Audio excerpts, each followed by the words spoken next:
قوة إلا بالله العلي العظيم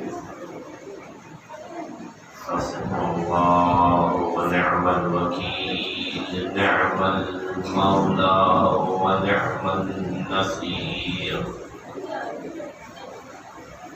الحمد لله رب العالمين والصلاة والسلام على أشرف الأنبياء والمرسلين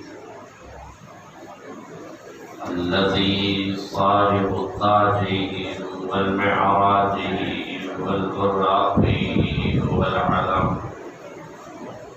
دافع البلاء والوباء والقحط والمرض والألم اسمه مكتوب مرفوع منقوش في اللوح والقلم اسمه مقدس معطر مطهر منور بالبيت والحرم جميل الشيم شفيع الأمم صاحب الجود والكرم والله عاصمه وجبريل خادمه والبراق مركبه والمعراج سفر سدرة المنتهى قاب قوسين أو أدنى سيد الثقلين نبي الحرمين إمام القبلتين محبوب بالمشرقين والمغربين مولى الكونين جد الحسنين أبي القاسم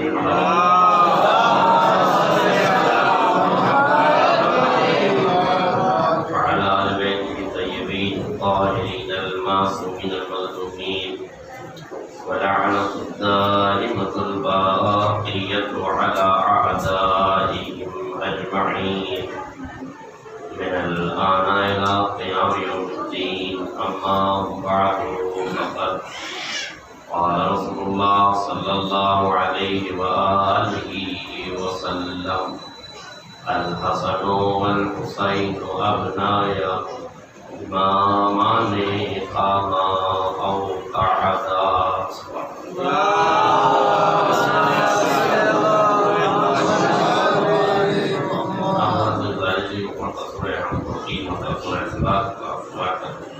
مرحومہ گلابی بی بی بنت گلابی بانو بنت غلام علی آفتاب بانو غلام علی غلام بنت غلام علی ابرار ابن صابر علی کنیزہ بنت ماشاءاللہ علی علی حیدر ابن غلام حیدر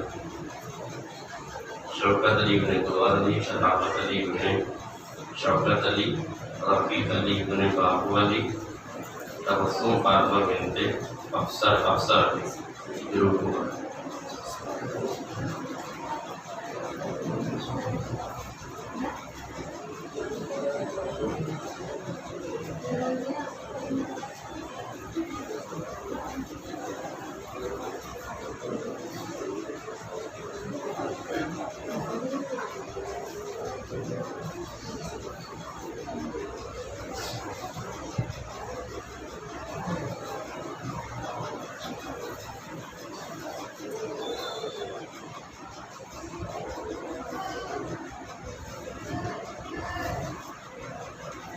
نامی پر زمرہ ملت دوستان عزیز خمسہ مجالس کی یہ چوتھی مجلس ہے اور جو عنوان منتخب کیا ہے اس میں صلح اور جنگ کا اسلامی معیار یعنی اسلامی نقطۂ نظر سے صلح کسے کہتے ہیں اور جنگ کسے کہتے ہیں، صلح کا معیار کیا ہے اور جنگ کا معیار کیا ہے۔ کل میں نے آپ کے سامنے یہ بات رکھی تھی کہ اسلام کا نمائندہ جب میدان میں آتا ہے تو جنگ کی دو صورتیں ہیں، کبھی دشمن کا گلا کاٹا جاتا ہے تاکہ دین بچایا جائے، اور کبھی اپنا گلا پیش کیا جاتا ہے تاکہ دین بچ جائے۔ مقصد دین بچانا ہے، چاہے دشمن کا گلا کاٹنے سے دین بچے اور چاہے اپنا گلا پیش کر کے ہوئے دین بچائے۔ اسی طرح سے صلح کی دو صورتیں ہیں، کبھی مقابل کی شرطوں کو مانا جاتا ہے، کبھی مقابل سے شرطوں کو منوایا جاتا ہے۔ جب مقابل کی شرطیں ماننا ہو اور صلح کے ذریعے سے دین بچانا ہو تو صلح کو صلح حدیبیہ کہتے ہیں، اور جب دشمن سے اپنی شرطیں منوانا ہو اور صلح میں کامیابی مل جائے تو صلح کو صلح امام حسن صلوات علی محمد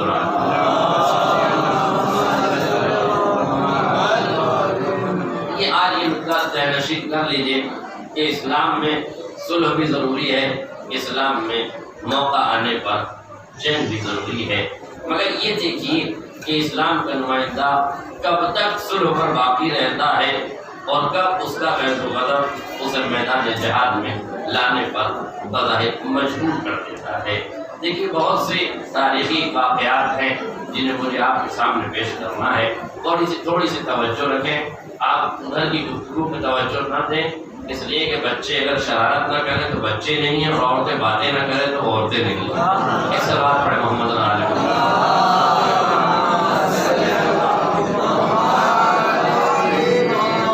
جناب مریم سے پروردگار نے چپ رہنے کا روزہ رکھوایا ہے۔ اللہ کو معلوم تھا کہ کھانا پینا تو یہ 3 دن چھوڑ دیں گے، مگر چپ ان سے نہیں رہا جائے گا، اس لیے جناب مریم کا سب سے بڑا امتحان یہ تھا کہ آپ نے 3 بھر چپ رہنا ہے۔ آپ نے سمجھا نہیں، غور نہیں کیا، عورت کا چپ رہنا یہ کسی جہاد سے کم نہیں ہے، اور ہر عورت مجاہدہ نہیں ہوتی، لہذا اگر یہ شور کر رہی ہے تو ان کا حق ہے، چونکہ عورتیں بولتی ہیں انہیں بولنے کا بھی حق ہے۔ اب ظاہر ہے جو بیچاری گھر میں نہ بول پائے وہ کم سے کم امام باڑے میں تو بول لے۔ سب بات پڑھے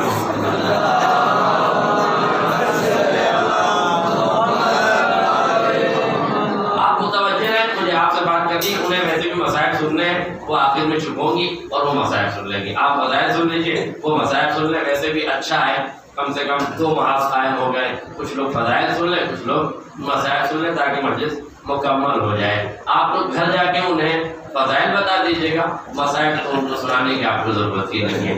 توجہ رکھیے تھوڑی دیر میری طرف، میں بہت جلدی اپنی بات کو آگے بڑھا رہا ہوں۔ تو صلح اور جنگ کا ایک معیار ہے، دیکھیے پیغمبر اسلام کی حیات دیکھیے، اس میں آپ نے صلح بھی کی اور جنگ بھی کی۔ مولا کائنات کی حیات دیکھیے تو آپ نے صلح بھی کی، جنگ بھی کی۔ آپ کیا سمجھتے ہیں وہ ذوالفقار جو کبھی بدر میں چمکی، کبھی احد میں چمکی، کبھی خیبر میں چمکی، کبھی خندق میں چمکی، وہ تلوار جس کی دھار عالم عرب کو معلوم ہو گئی، وہ ذوالفقار جس کی دھمک عالم اسلام کو معلوم ہو گئی، کفر و نفاق جس سے دور بھاگتے ہوئے نظر آئے، مگر وہی ذوالفقار ہے جو 11 ہجری میں نیام میں چلی جاتی ہے اور 11 ہجری سے 36 ہجری تک 25 برس تک علی خاموش بیٹھ جاتے ہیں۔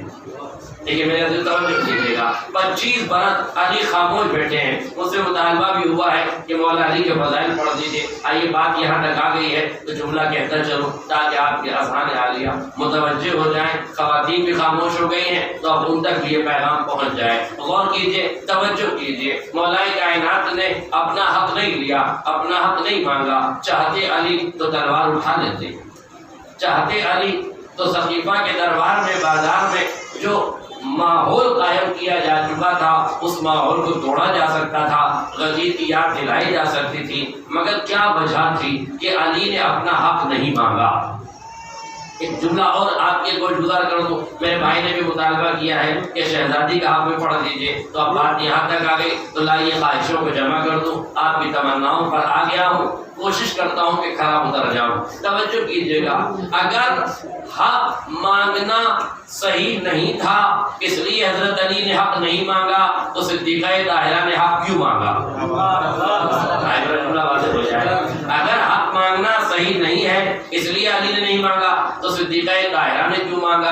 اور اگر حق مانگنا صحیح ہے جیسے صدیقہ طاہرہ نے مانگا تو پھر حضرت علی نے حق کیوں نہیں مانگا؟ میرے عزیزوں، حق سمجھو، حق کی پریبھاشا کو سمجھو، حق کے معیار کو سمجھو، حق کے معنی کو سمجھو، حق کے مفاہیم کو سمجھو، حق کی حقیقت کو سمجھو تاکہ اہل حق کو پہچان سکو، اہل حق کو پہچان سکو، حق کی حقیقت کو محسوس کرو، حق کی حقانیت کو محسوس کرو تاکہ اہل حق کو پہچان سکو۔ مولا نے یہی کہا ہے، حق کو پہچاننے سے اہل حق پہچان میں آ جائیں گے۔ کون حق کا پرستار ہے، کون باطل کا پرستار ہے؟ علی نے حق نہیں لیا۔ ایک جملے میں سن لیجئے، توجہ کیجئے، دیکھیے حق مانگنا بھی ضروری ہے، حق چھوڑنا بھی ضروری ہے۔ کہاں حق مانگنا ضروری ہے یہ آل محمد بتائیں گے، کہاں حق چھوڑنا ضروری ہے یہ آل محمد، کہاں صلح کرنا ضروری ہے یہ آل محمد بتائیں گے، کہاں تلوار چلانا ضروری ہے یہ آل محمد بتائیں گے۔ تلوار چلائیں گے تو اسلام کے لیے، صلح کریں گے تو اسلام کے لیے، حق مانگیں گے تو بقائے اسلام کے لیے، حق چھوڑیں گے تو بقائے اسلام۔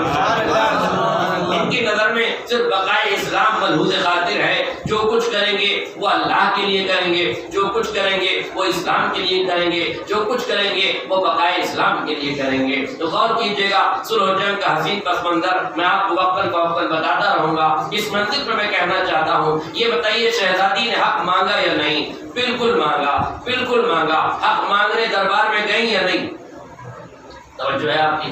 حق مانگنے دربار میں گئی یا نہیں گئی؟ بالکل حق مانگنے دربار میں گئی۔ بلکہ ایک لفظ آپ کے سامنے اشارہ کر دوں، مجھ سے کسی نے کہا بھی تھا شہزادی کا حق پڑھ دیجیے، اور کسی نے یہ بھی کہا تھا کہ آپ واقعات نہیں پڑھتے، واقعہ پڑھ دیجیے۔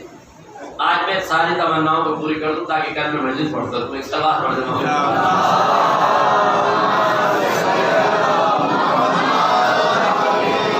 میں بالکل اپنے موضوع سے مرتبط ہونا چاہتا ہوں، ایک واقعہ سنانا چاہتا ہوں، آپ کو توجہ کیجیے گا، یہ جملہ پہلے یاد رکھیے گا۔ دیکھیے، اگر آپ چاہتے ہیں کہ لوگ شیعت کے دائرے میں آ جائیں، اور آپ چاہتی ہیں، اور کون شیعہ جو نہیں چاہتا کہ اس کے فالوور، اس کے ماننے والے، اس کے مذہب کے ماننے والے زیادہ ہو جائیں؟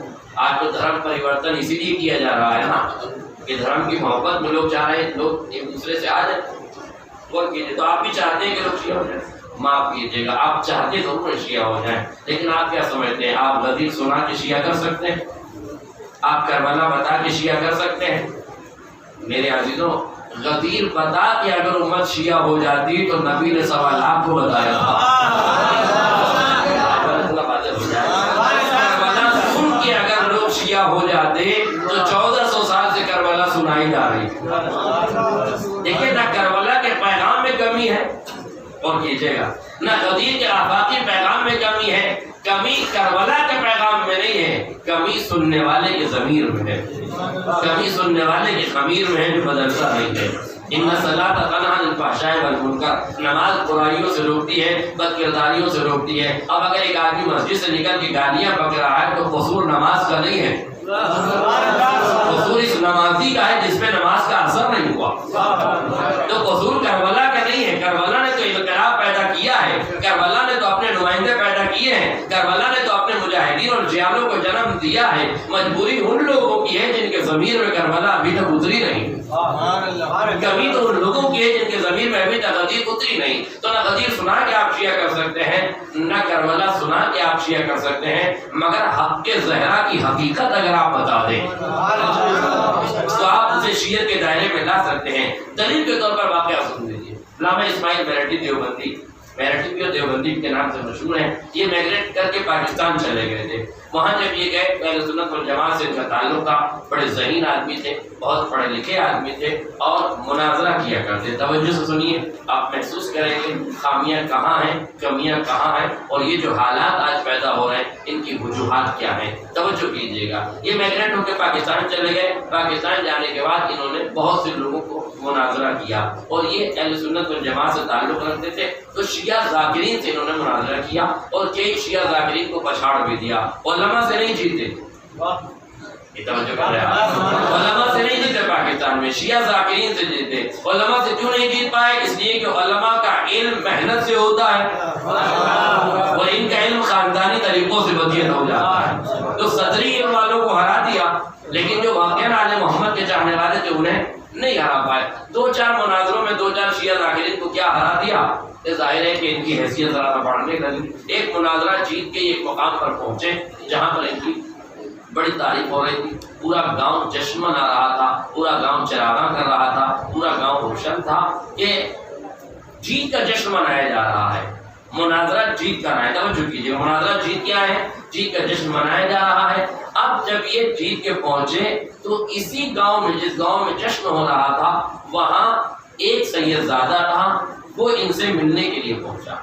جب ان سے ملنے کے لیے پہنچا تو وہاں جو مومنین تھے, جو اہل اسلام تھے, ان سے ملاقات کی. انہوں نے کہا کہ میں آپ کے مولانا سے ملنا چاہتا ہوں, میں آپ کے مولانا سے ملنا چاہتا ہوں, مجھے دو ایک سوال کرنا ہے, میں وہ دو سوال کرنا چاہتا ہوں. انہوں نے کہا جی بالکل سید, آپ محترم ہیں, آپ ہمارے گاؤں کے بزرگ ہیں, آپ تشریف رکھیے, میں ابھی مولانا کو خبر دیتا ہوں, وہ آ کے آپ سے ملاقات کرتے ہیں. یہ بندہ گیا, جا کے خبر دینے لگا. انہوں نے کہا کہ قبلہ آپ چلیے, ایک شخص آیا ہے, سید زادہ ہے, اولاد زہرا سے اس کا تعلق ہے, وہ آپ سے کچھ سوال کرنا چاہتا ہے. ظاہر ہے کہ خدا کسی کو غرور علمی میں مبتلا نہ کرے.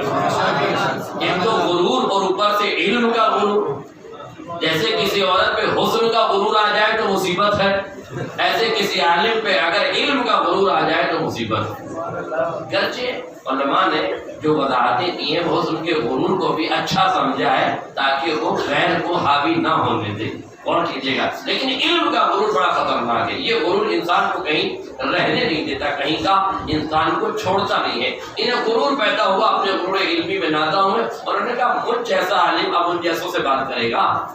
اور پنجابی زبان میں ایک موٹی سی گالی بھی دی انہوں نے, اور جیسے ہی گالی دی اس شخص نے کہا قبلہ شاید آپ نے میرے لفظوں پہ توجہ نہیں کی. میں نے کیا کہا؟ میں نے کہا ایک سید زادہ آیا, اس کا تعلق اولاد فاطمہ سے ہے, آپ کا لب و لہجہ سنبھال کے رکھیے. اب اگر آپ کے منہ سے ایک بھی شبد نکلا تو ہم بھول جائیں گے کہ آپ ہمارے دھارمک نیتا ہیں.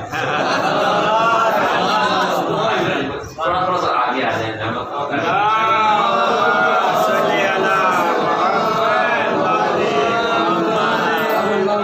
بعد میں آنے والے بڑی کسی مشکل سے آتے ہیں, پھر انہیں پیچھے بیٹھنے کی زحمت ہو, اس لیے آپ لوگ آگے بڑھ جائیں تاکہ جو بیچارے بعد میں آئے زحمت کر کے ان کو کوئی تکلیف نہ ہو.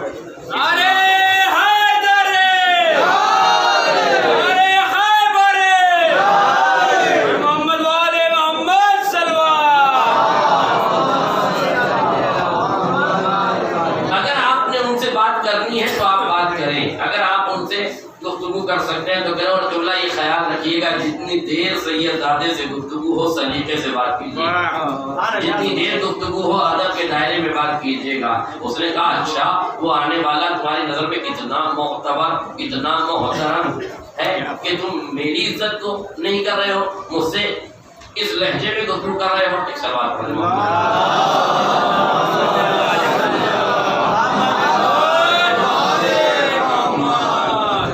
اور سوال کر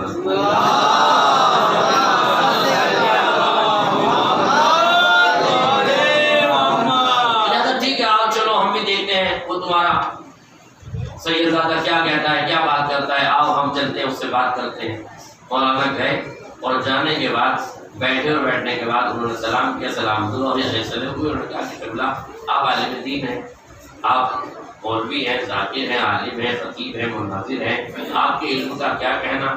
میں تو ایک گاؤں کا رہنے والا سیدھا سادہ آدمی ہوں, کسان ہوں. میں صرف آپ سے دو سوال پوچھوں گا, ان دو سوالوں کے آپ نے جواب دینے ہیں, اور جواب صرف ہاں اور نہیں میں دینے ہیں, یس اور نو.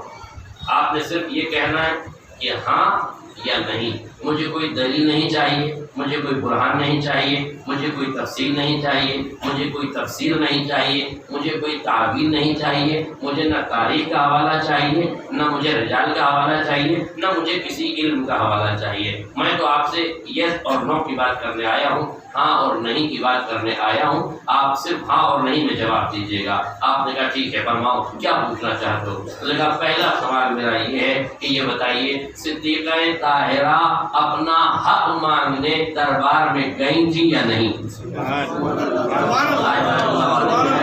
اپنا حق مانگنے گئی تھی یا نہیں؟ اب یہ بغلیں جھانکنے لگے، بولتے کیا کہتے کیا، چپ ہو گئے۔ کہنے لگا وہ تاریخ یوں کہتی ہے، روایات میں یہ ملتا ہے۔ اس نے کہا قبلہ ہمارے اور آپ کے درمیان یہ طے ہوا ہے کہ نہ تاریخ، نہ روایات، نہ تفسیر، نہ تفسیر، نہ تعبیر، کچھ نہیں، بس تلخیص میں ایک جواب دے دیجئے، گئی تھی یا نہیں، ہاں یا نہیں؟ اس نے سر جھکا کے کہا ہاں گئی تھی۔ تو کہا اب دوسرے سوال کا جواب یہ دے دیجئے کہ کیا صدیقہ طاہرہ کو اس دور حکومت نے حق دیا یا نہیں؟ اس نے حق دیا یا نہیں؟ تو اتنا سننا تھا۔ علامہ اسماعیل بیرٹی نے اپنی گردن کو جھکا لیا، اپنی نظروں کو جھکا لیا، اب کچھ بولے نہیں پڑتے، سمجھ نہیں آ رہا ہے کیا جواب دے۔ ابھی یہ گردن جھکا کے سوچ رہے تھے کہ کیا جواب دے کہ اب جو انہوں نے نظر اٹھائی تو دیکھا گاؤں والے لاٹھیاں اکٹھا کر رہے ہیں، ڈنڈے اکٹھا کر رہے ہیں، اسلحے اکٹھا کر رہے ہیں، آستینیں چڑھ گئی ہیں، چہرے پر آثار غضب نمایاں ہو گئے ہیں۔ طیش میں آ کے قوم والوں نے کہا کہ بلا آپ ان ذلیل ذاتوں کے نام بتائیں جنہوں نے فاطمہ کو ان کا حق نہیں دیا۔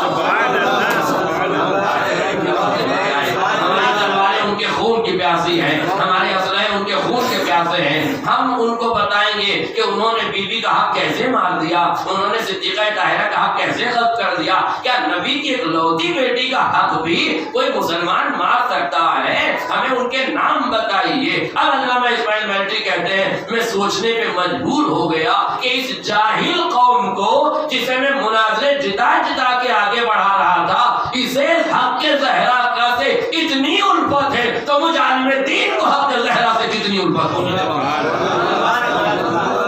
کہنے لگا میں انہیں کیسے بتا دوں کہ جن کے ناموں پہ مناظرے جیت کے آئے ہو انہی نے یہ غصب کیا ہے، انہی نے یہ اذیت دی ہے۔ سید نے ڈبڈبائی ہوئی آنکھیں اٹھائی، آنکھیں اٹھانے کے بعد کہا تو قبلہ بتا دیجئے کہ کس نے حق لوٹا تھا۔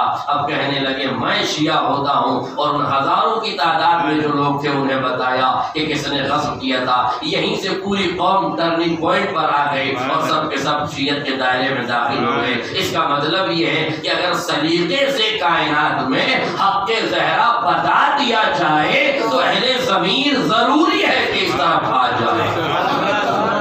ایک سوال پڑھ دیں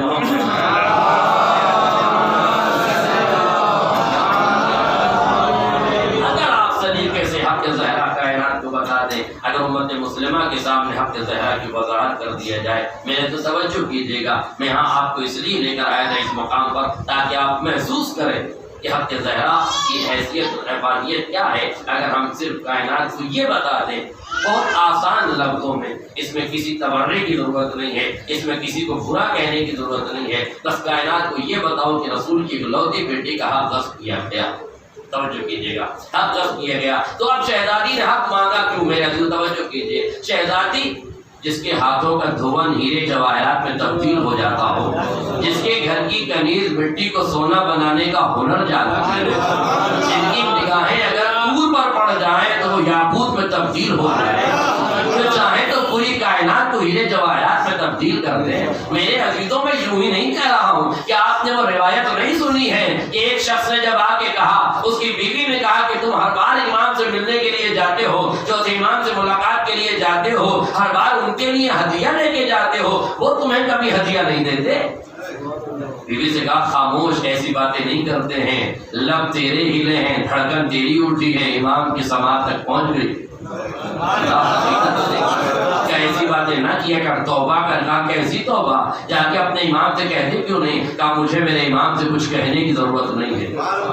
میں نے توجہ کیجیے گا، اب یہ ملاقات کے لیے پہنچا، اس نے ہدیہ دیا، امام نے کہا تم ہمیشہ مجھے ہدیہ دیتے ہو، آؤ آج ہم تمہاری دعوت کرتے ہیں، آؤ میرے دسترخوان پر آؤ، کھانا کھاؤ۔ امام کے دسترخوان پر کھانا کھلایا گیا۔ امام نے کہا اچھا تم چاہتے ہو نا، تم تو نہیں چاہتے مگر تمہاری زوجہ چاہتی تھی نا کہ ہم تجھے تحفہ دے دیں، آج میرے ہاتھوں پہ پانی ڈال، اللہ اکبر، آج میرے ہاتھوں پہ پانی ڈال دے۔ بس جیسے ہی اس نے ہاتھوں پہ پانی ڈالا، آپ کے ہاتھوں کا پانی آنا تھا، یہ دھون تھا، مگر اس نے دیکھا تو ہیرے و جواہرات میں تبدیل ہو چکا تھا، زبرجد میں تبدیل ہو چکا تھا، یاقوت سرخ میں تبدیل ہو چکا تھا۔ مولا یہ کیوں دکھا رہے ہیں؟ کہا انہیں بتا رہا ہوں اگر میرے ہاتھوں کا دھون ہیرے میں تبدیل ہو سکتا ہے تو تم تمہاری آنکھوں سے نکلا ہوا اشک اگر رومال فاطمہ میں چلا جائے تو جنت کا استحقاق کیوں نہیں ہوگا؟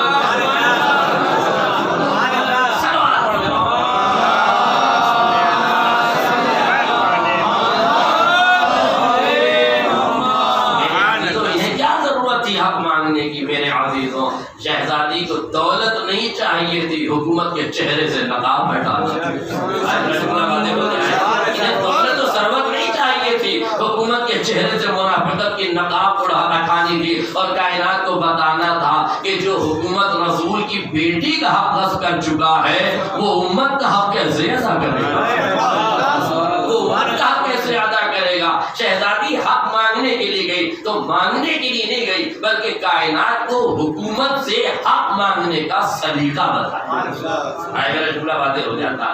کیا کسی تاریخ میں ملتا ہے کہ شہزادی حق مانگنے کے لیے گئی تھی تو بنی ہاشم کے شہزادوں کو ساتھ لیا ہو، بنی ہاشم کے جوانوں کو ساتھ لیا ہو، ننگی تلواریں آپ نے ساتھ لی ہو، ذوالفقار صاحب ذوالفقار یا ذوالفقار کو ساتھ لیا ہو؟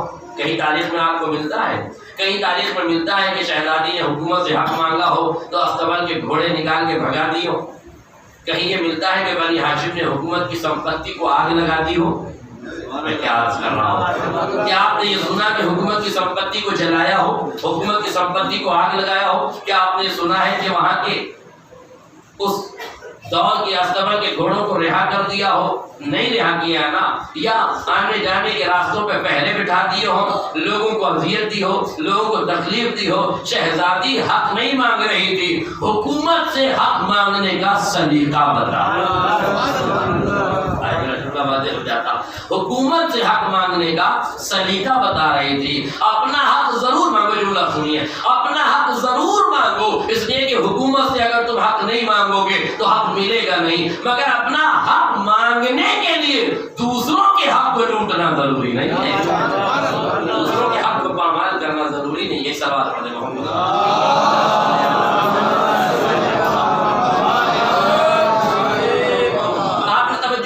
شہزادی نے حق کیوں مانگا؟ اب آ جائیے دوسرے رقبے میں گفتگو کر دوں۔ علی نے حق کیوں نہیں مانگا؟ علی نے حق چھوڑ کیوں دیا؟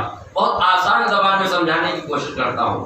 بہت مشہور واقعہ آپ نے سنا ہے، آج واقعات کی بات آئی ہے، شام کا واقعہ سن لیا۔ دو عورتیں لڑتی ہوئی آئی نا، پرانا واقعہ ہے نا، نئے انداز میں سمجھے۔ دو خواتین لڑتی ہوئی آئی، ایک نے کہا بیٹا میرا ہے، ایک نے کہا بیٹا میرا ہے۔ علی نے کیا کہا؟ مولا نے کیا کہا؟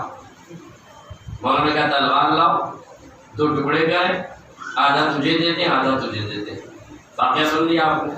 جو حقیقی ماں تھی وہ دو قدم پیچھے ہٹ گئی، اس نے کہا یا علی بچہ اسے دے دیجیے، مجھے بچہ نہیں چاہیے۔ آپ نے توجہ نہیں کی، بچہ تو اس حقیقی ماں کا ہے، پھر اسے چاہیے کیوں نہیں؟ یہ ماں بتا رہی ہے اس وقت حق پانا ضروری نہیں ہے، حق پالنا ضروری ہے۔ اس وقت حق پانا ضروری نہیں ہے، حق پالنا ضروری ہے۔ اگر میں حق کے لیے ہٹ دھرمی کرتی رہی تو حق دو ٹکڑوں میں تبدیل ہو جائے گا، نہ حق اس کا رہے گا نہ میرا رہے گا۔ کسی کی آغوش میں حق رہے، کم سے کم حق زندہ تو رہے۔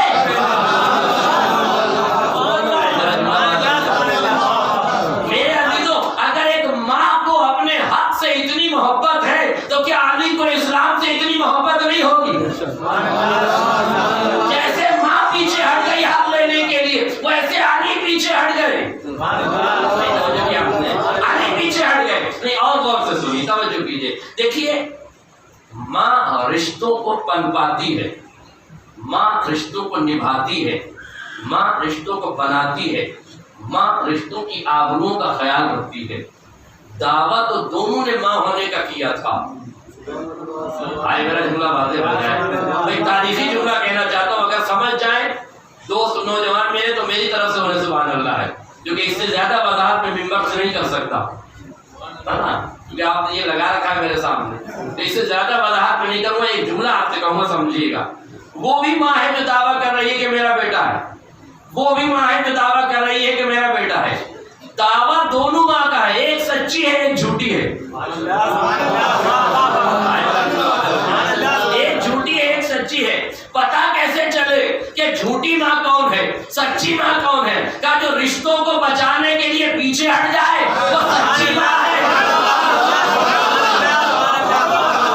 جو رشتوں کی آبرو کے لیے پیچھے ہٹ جائے وہ سچی ماں ہے، اور جو اپنی انا کے لیے رشتوں کی بلی چڑھا دے وہ ماں بھی ہے تو جھوٹی ہے۔ اب امت غور کرے کہ کون سی ماں امت میں ایسی تھی جس نے دولت لٹا کے اسلام کو برباد کرایا، اپنے بچوں کو بچایا، اور کون سی ماں وہ تھی جس کے اشارے پہ 70,000 بچے مارے گئے۔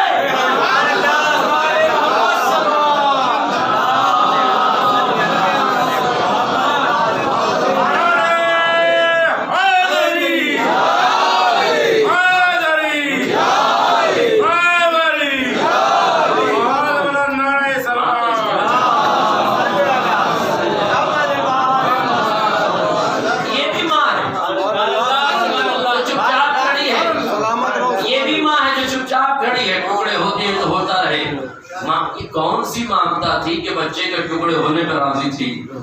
کیا ایسی شقی ان کا نمایاں بھی ہوتی ہیں؟ ہاں، ہندا کی نسل میں ایسی ہی ہوتی ہے۔ اس سوال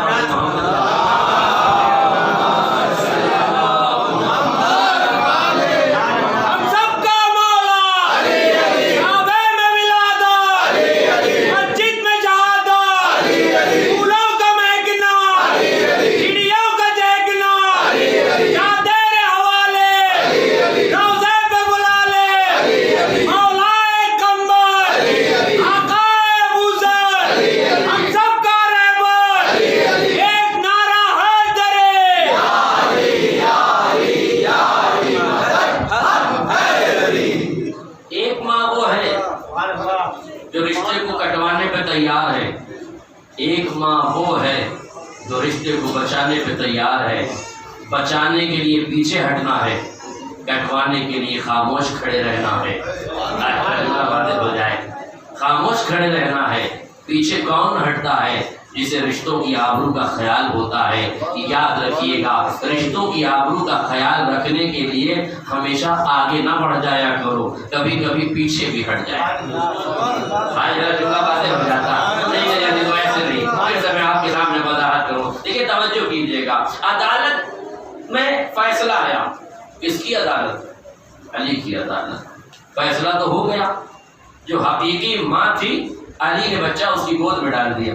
توجہ سے سنیے گا، یہاں تک تو واقع ہے نا، عقلی گدے میں سن لیجیے۔ علی نے، مولا نے بچہ اس کی گود میں دے دیا جو حقیقی ماں تھی۔ دیکھیے عدالت کا، بہت سے لوگ لا پڑھ رہے ہوں گے، وکالت کر رہے ہوں گے، عدالت کا قانون کیا ہے؟ عدالت کا قانون یہ ہے کہ اگر کسی مال کے دو دعوے دار، ایک کہے یہ مال میرا ہے، ایک کہے میرا، مثلا یہ مائک ہے، اس میں ہمارے اور احتشام صاحب کے درمیان اختلاف ہو جائے، احتشام صاحب کہیں ہمارا ہے، ہم کہیں ہمارا، ہم نے کہا چلیے عدالت میں پوچھتے ہیں۔ دونوں عدالت میں گئے، ہم نے کہا ہمارا، انہوں نے کہا ان کا ہے۔ انہوں نے دو قدم پیچھے ہٹانے کا، چھوڑیے اتنی دور سے مولانا ہے، انہیں کو دے دیجیے۔ اب حاکم کسے دے گا؟ انہیں دے گا یا ہم کو دے گا؟ جو اپنے دعوے سے دستبردار ہو جائے۔ بھائی میں نے چشمہ تصور میں اس ماں سے پوچھا جو بچہ لے کے جا رہی تھی، میں نے کہا بڑی بھی اچھا ہوا تم علی کی عدالت میں آئی، اگر یہ فیصلہ کروانے کہیں تم ہمارے یہاں آ گئی ہوتی تو یہ بچہ دادا بن گیا ہوتا اور فیصلہ نہ ہوتا کہ ان کا ہے۔ ہمارے کیس زیادہ ہے نا، بہت ٹائم لگتا ہے، ہمارے یہاں ٹائم اتنا لگتا ہے کہ یہ بچہ دادا ہو گیا ہوتا۔ یہ توہین عدالت نہیں ہے، یہ مصروفیت عدالت ہے۔ اتنے کیسز ہمارے یہاں ہوتے ہیں کہ اب اس کا فیصلہ ہوتے ہوتے اتنے بار تو لگ ہی جاتے ہیں، اور بہت سے ایسے ہوں گے جو ان حالات سے گزر رہے ہیں کہ کئی برسوں سے لڑ رہے ہیں، تو آپ سب جانتے ہیں۔ میں نے کہا پہلا کام تو آپ نے اچھا کیا کہ آپ علی کی عدالت میں آئی، ہمارے یہاں نہیں آئی، ورنہ ہمارے یہاں کا فیصلہ بہت دیر میں ہوتا۔ چلیے آپ علی کی عدالت میں آئی، جو فیصلہ ہوا ہے وہ ہمارے یہاں کی عدالت کے خلاف ہوا ہے، نہیں توجہ کرایا، جو فیصلہ ہوا ہے وہ ہمارے یہاں کی عدالت کے خلاف ہوا۔ کا کیا مطلب؟ کہ جو دو دعوے دار ہوں، اور دو میں سے جو دعوے دار پیچھے قدم ہٹا لے دعوے سے دستبردار ہو جائے اس کو نہیں دیا جاتا. جب علی نے کہا میں 2 ٹکڑے کروں تو پیچے ہٹ گئی. تم نے کہا یعنی اسے دے دیجیے تو دعوے سے دستبردار ہو گئی تھی. تو دعوے سے دستبردار ہو گئی تھی. کہا علی کی عدالت میں گئی تھی. علی کی عدالت اپیلوں سے دلیلوں سے وکیلوں سے نہیں چلتی دل کی دھڑکنوں سے چلتی ہے.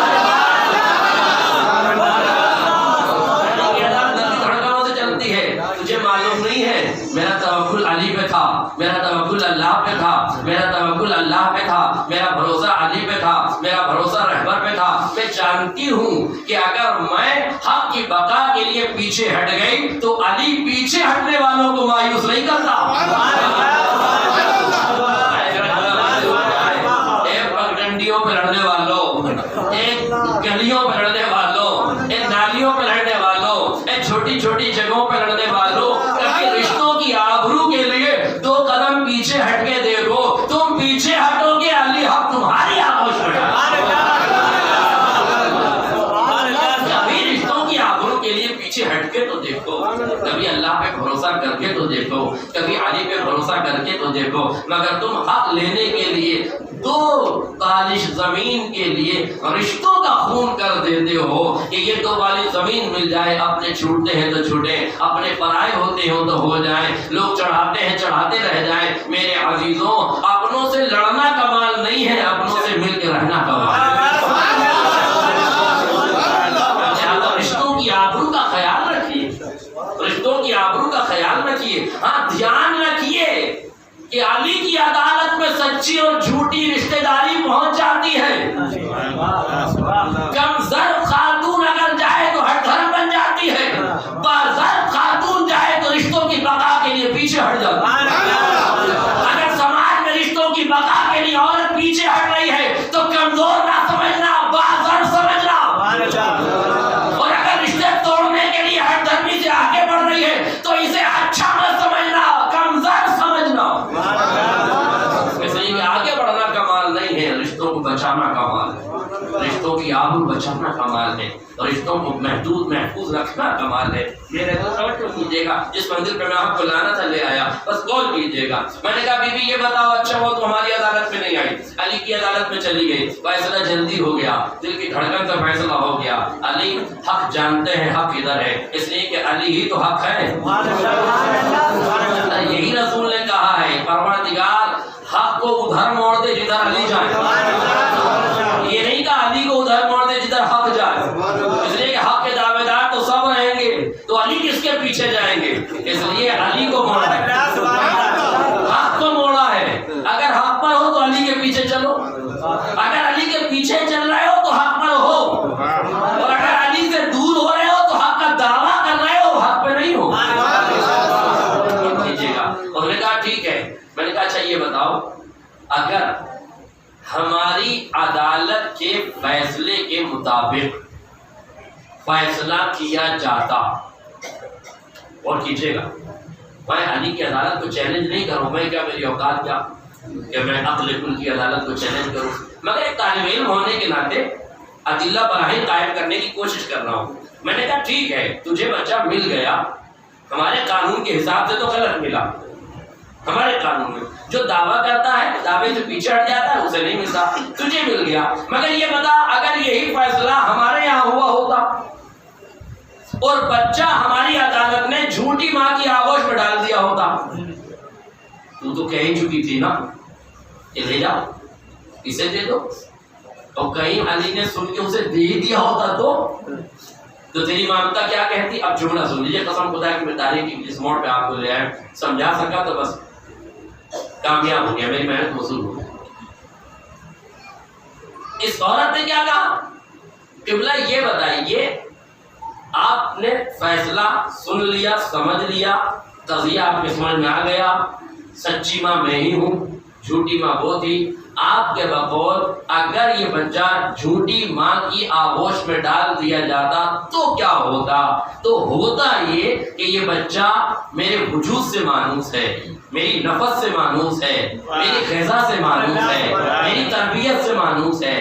جھوٹی ماں لے تو جاتی مگر جب وہ رات کو روتا، جب رات کو بلکتا، جب رات کو چیختا، تو یہی جھوٹی ماں دوڑ کے میرے دروازے پہ آتی، اے بہن اسے دودھ پلا دو، اے بہن اسے سلا دو، اے بہن اس کا خیال رکھ لو۔ وہ بھی تو جانتی ہے کہ سچی ماں یہی ہے۔ اس کا مطلب یہ ہے کہ جب یہ روئے گا، جب یہ چلائے گا، جب یہ تڑپے گا، جب یہ پریشان ہوگا، تو جھوٹی ماں کو سچی ماں کے دروازے پر آنا ہی ہوگا۔ شاید یہی وجہ تھی، علی کہہ رہے تھے اسلام لے جاؤ مگر جب یہ درباروں میں روئے گا، جب یہ بازاروں میں چیخے گا،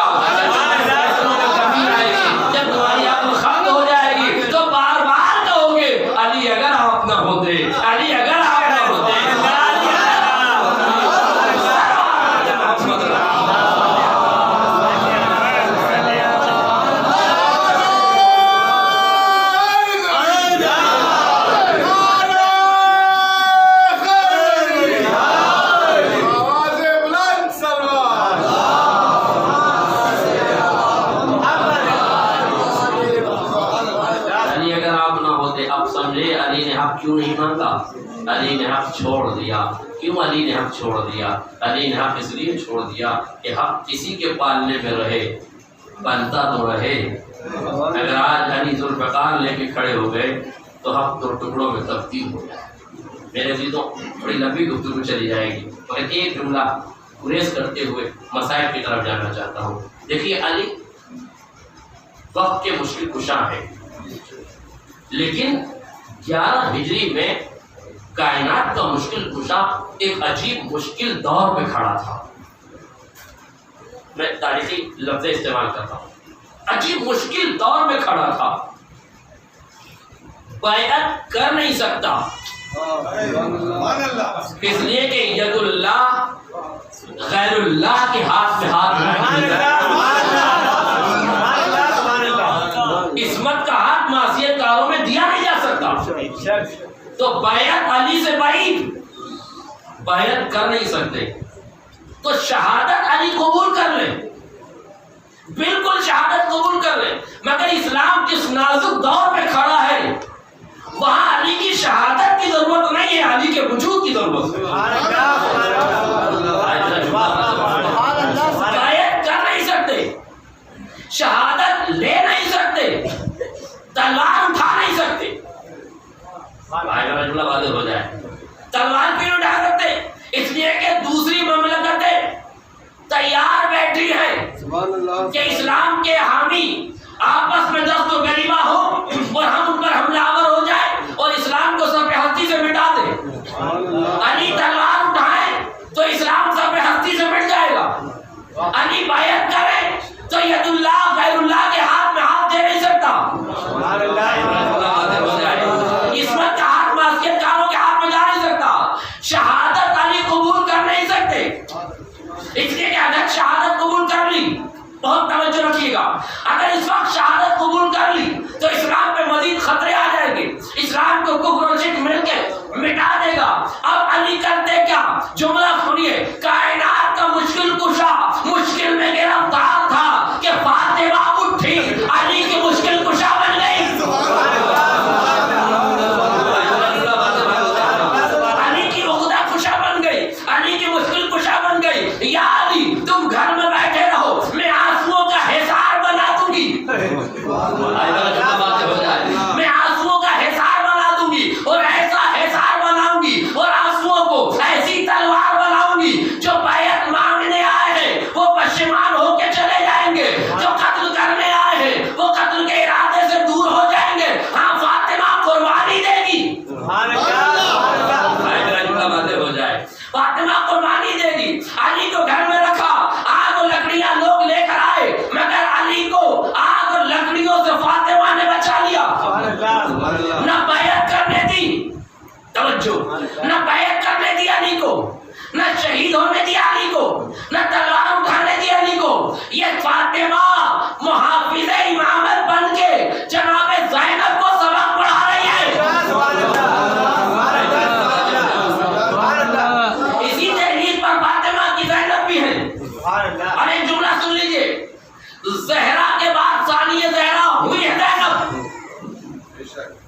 مندر پہ راہ کو لے آتا تھا. زہرا کے بعد ثانیہ زہرا، فاطمہ کے بعد ثانیہ فاطمہ. مگر مجھے یہ بتاؤ جب زہرا کے بعد ثانیہ زہرا ہے تو زینب کے بعد ثانیہ زینب کیوں نہیں ہے؟ جملہ واضح ہو جاتا. زینب کے بعد ثانیہ زینب کیوں نہیں؟ زہرا کے بعد ثانیہ زہرا ہے، زینب کے بعد ثانیہ زینب نہیں ہے. کیوں نہیں ہے؟ وجہ سن لیجیے. جب علی مشکلات میں گرفتار ہوئے، فاطمہ نے آنسوؤں کا حصار بنایا، مشکل کشا کی عہدہ کشائی کی ہے، بیعت کو کے سوال کو اتنا پیچھے ڈھکیلا کہ 50 سال کسی کی ہمت نہ ہوئی کہ دروازے اہل بیت میں بیعت پڑھ لیا تھا.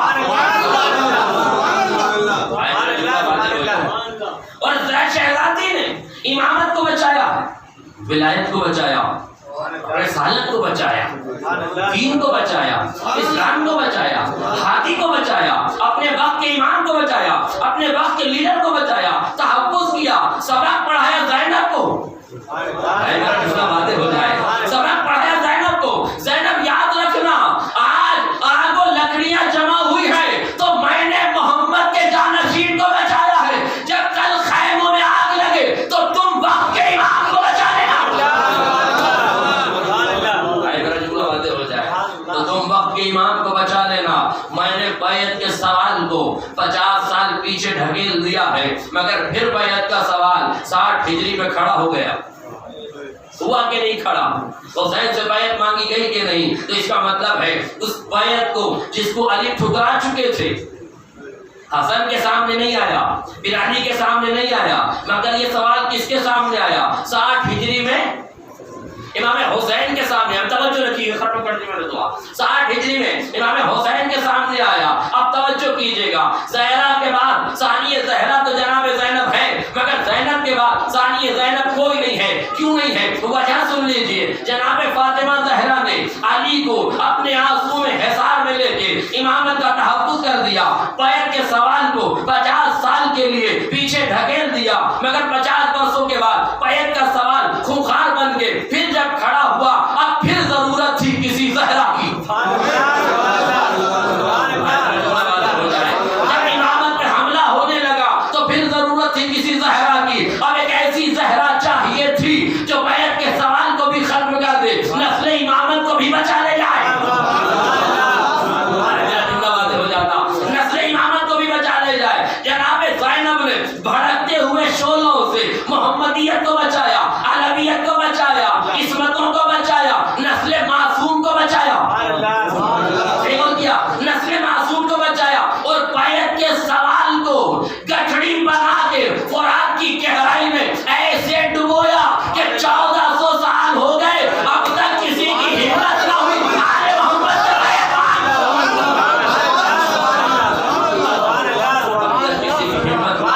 آل محمد سے بیعت مانگتا.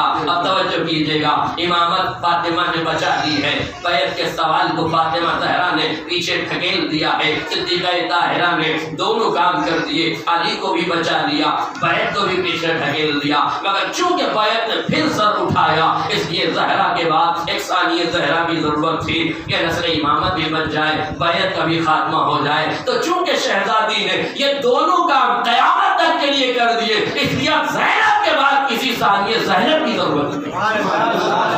صلوات پڑھ دے محمد.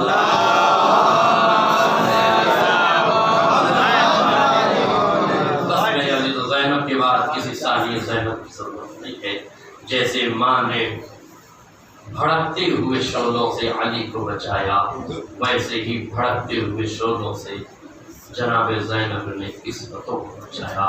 ارے ان یتیموں کو بھی بچا لیا جن میں جینے کی تمنا باقی نہیں تھی. ان بیواؤں کا بھی زینب سہارا بن گئی جو جینا نہیں چاہتے تھے. دادارو یہ زینب ہے جو اپنے نحیف کاندھوں پر کبھی امامت کا بار گراں اٹھایا ہے، کبھی یتیموں کو سنبھالا ہے، کبھی بیواؤں کو آسرا دیا ہے. ایک ہی وقت میں زینب کبھی عباس بن کے جی ہے، کبھی حسین بن کے جی ہے، کبھی سجاد کی تیمارداری کرتے ہوئے جناب امام حسین کا جگر زینب کے جگر میں تھا، کبھی عباس کا جگر تھا، کبھی علی کا جگر تھا، کبھی ابو طالب کا جگر تھا، کبھی محمد عربی کا جگر تھا. ارے زینب زینب نہیں تھی، پنجتن کی طاقت کا مجموعہ تھی، پنجتن زینب کے کمال کا آئینہ تھی. ہاں مگر مصیبتوں کے پہاڑ بھی تو زینب پہ ٹوٹے نا. اسی لیے ایک انگریز مورخ نے لکھا ہے کہ جب جناب زینب کی تعریف پڑھتا ہوں نا تو میں پریشان ہو جاتا ہوں. اتنی مصیبتوں کے بعد کوئی خاتون دو ہی راہوں سے گزرتی ہے, یا تو روح قبض سے اتری سے پرواز کر جاتی ہے یا ذہنی توازن بگڑ جاتا ہے. ایک خاتون کی دو ہی کیفیتیں ہو سکتی ہیں. اتنی مصیبتوں کے بعد آنکھوں کے تارے ختم ہو گئے, گود کے بالے ختم ہو گئے, گھر اجاڑ دیا گیا ہے, خیموں میں آگ لگا دی گئی ہے.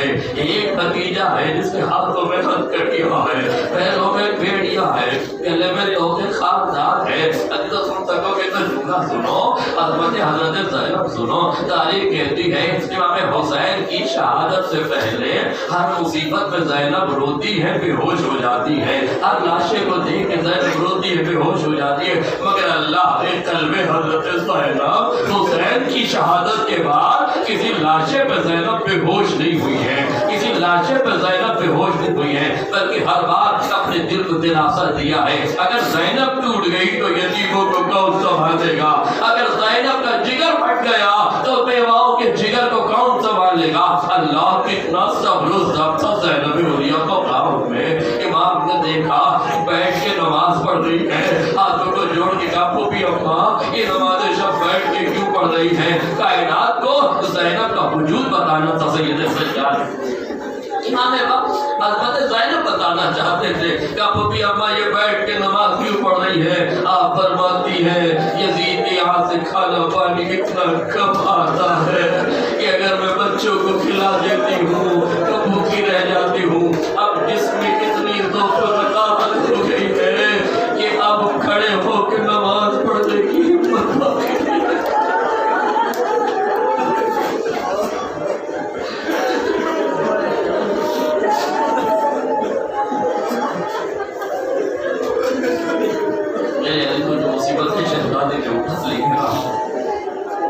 مصیبت شہزادی نے اٹھا لکھا, تاریخ میں لکھا ہے کہ جب یہ قافلہ بازار کوفہ میں داخل ہوا نا, ارے بیوی تڑپ گئی, ارے کلی ہی کوفہ کہ جہاں کل زینب شہزادی بن کے رہتی تھی, آج آج اسی کوفے میں زینب قیدت بن کے آئی, اسیر بن کے آئی ہے.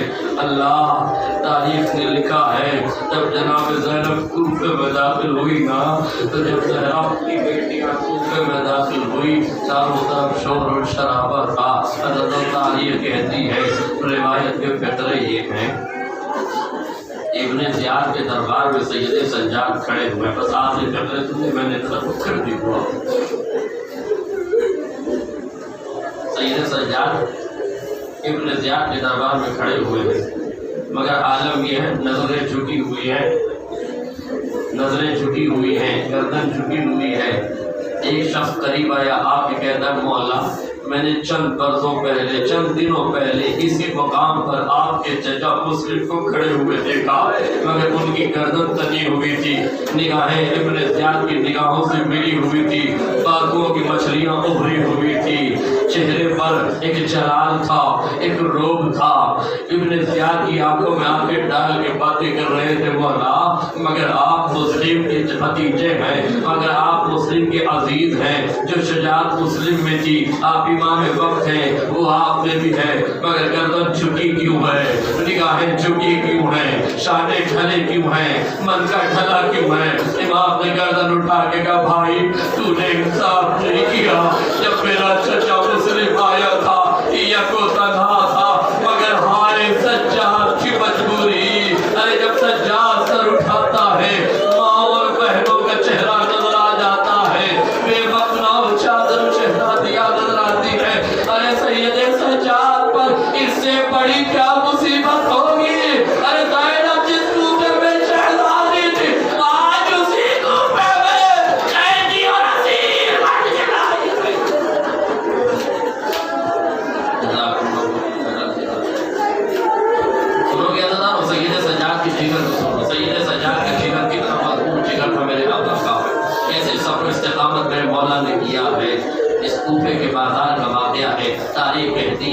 امام حسین علیہ السلام شہید ہو گئے ہیں۔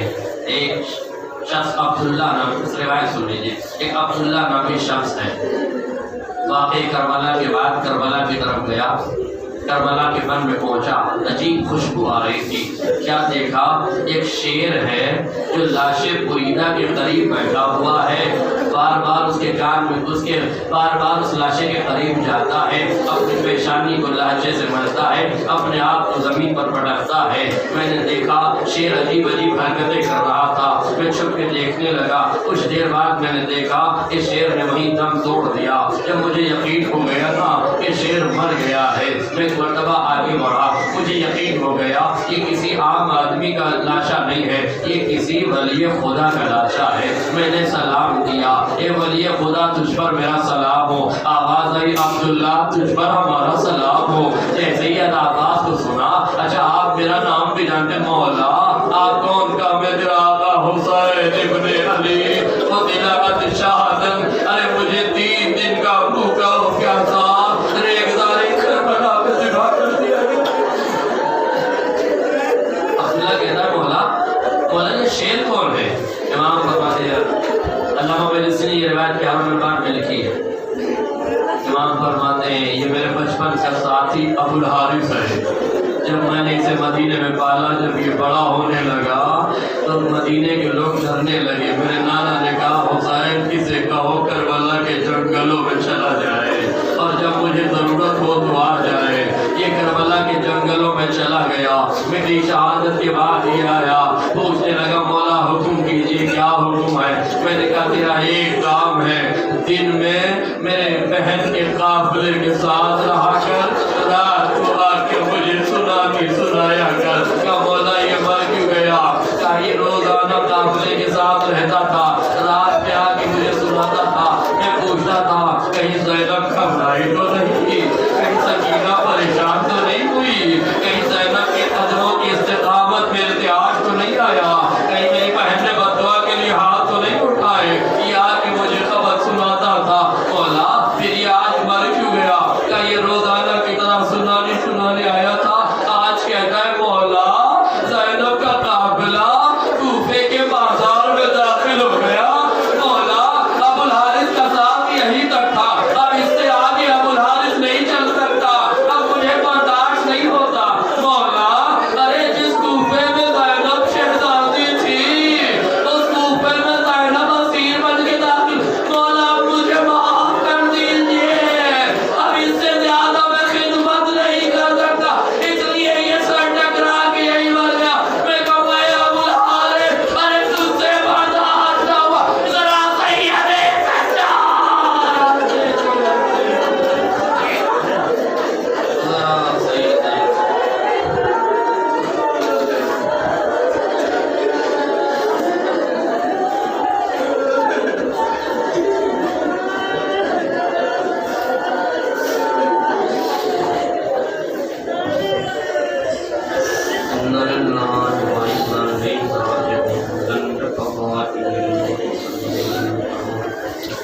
وسيعلم الذين ظلموا أي منقلب ينقلبون ربنا تقبل منا إنك أنت السميع العليم۔ مالک رونے والی آوازوں کا بدلہ دینا، کریم مالک واسط محمد آل محمد کے جہاں اشیاء آل محمد ان کے جہاں والی صحابوں کی حفاظت فرمائے۔ کریم مالک مجلس ادا کو اپنی بارگاہ میں قبول فرمائے، بانیان ادا کی توفیقات میں اضافہ فرمائے۔ کریم مالک یہ مومنین ہر سال اسی طرح مجالس ادا منعقد کرتے ہیں، انہیں توفیق عطا فرمائے۔ کریم پروردگار ان کی قائم کی ہوئی مجلسوں کو اپنی بارگاہ میں قبول فرمائے۔ کریم پروردگار یہ حسینی بزم میں آئے ہیں، بارگاہ حسینی میں آئے ہیں، مالک ان کی حاجتوں کو پوری فرمائے۔ کریم پروردگار ان کی ضرورتوں کو پوری فرمائے، ان کی تمناؤں کو پوری فرمائے، ان کے مقاصد کو برلا۔ کریم پروردگار واسطہ محمد آل محمد کا ان میں جو بیمار اور شفا کامل عطا فرمائے، جن مومن و مومنات کے ہم سے دعاؤں کی درخواست کی، کریم مالک ان کی دعاؤں کو مستجاب فرمائے۔ کریم مالک واسطہ محمد آل محمد کے اس وائد پر بنا کریم پروردگار واسطہ محمد آل محمد کا جنت البقیع میں عالیشان روضہ تعمیر فرما، ملک عزیز پر رحمتوں کا نزول فرما، ملک عزیز ہندوستان پر اپنا کرم نازل فرما، ملک عزیز ہندوستان میں دہشت گردی کرنے والے دہشت گردوں کو نصف نابود فرما، کریم پروردگار واسطہ محمد و آل محمد کے ملک عزیز کے امن کو پارا پارا کرنے والوں کو نصف نابود فرما، پرچم اسلام کو سربلندی عطا فرما، پرچم ظلم و نفاق کو سرنگون فرما، کریم پروردگار واسطہ محمد و آل محمد کا جنت البقیع میں عالیشان روضہ تعمیر فرما، آل سعود و آل یہود کو نصف و نابود فرما، کریم پروردگار واسطہ محمد و آل محمد کا اور امتحان نہ لے، یوسف زہرا امام زمانہ کے ظہور میں تعجیل فرما اور ہمیں ان کے ہمسایہ